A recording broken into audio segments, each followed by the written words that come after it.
À 11 heures, les cloches du village sonnèrent le glas. Berthe s'en alla passer un tablier noir, dit que là-haut elle dansait en paix, mais la voix de Berthe pleurait dans sa gorge. Sans qu'aucun de nous n'ait eu besoin de parler, nous étions là au milieu de la salle de musique, assises sur les chaises devant la scène vide. Berthe mit un disque et la musique de l'orchestre recouvrit enfin l'écho grave et froid des cloches de l'église.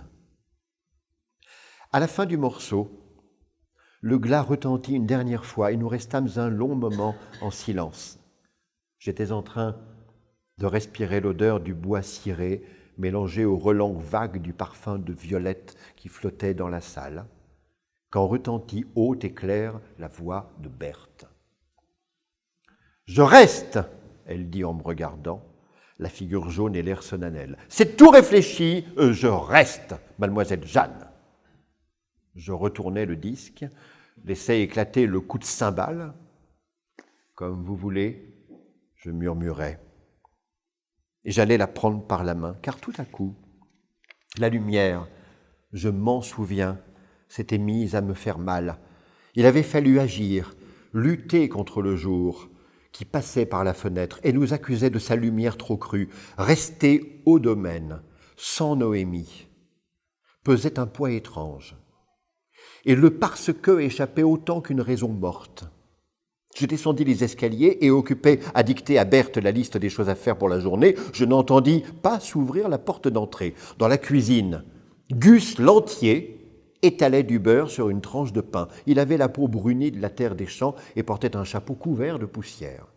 Il nous salua, continua de faire aller et venir sa lame, me regarda en souriant, replia son couteau et d'un coup de dent entama la tartine.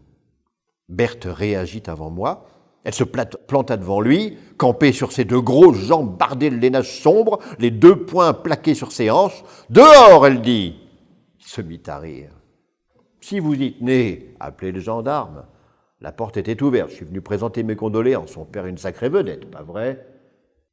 Pendant quelques secondes, Berthe cessa de respirer, puis tremblant d'indignation, le poing tendu en avant, elle fonça sur Lantier. L'autre esquiva le coup, éclata de rire et le poing de Berthe s'écrasa dans le vide.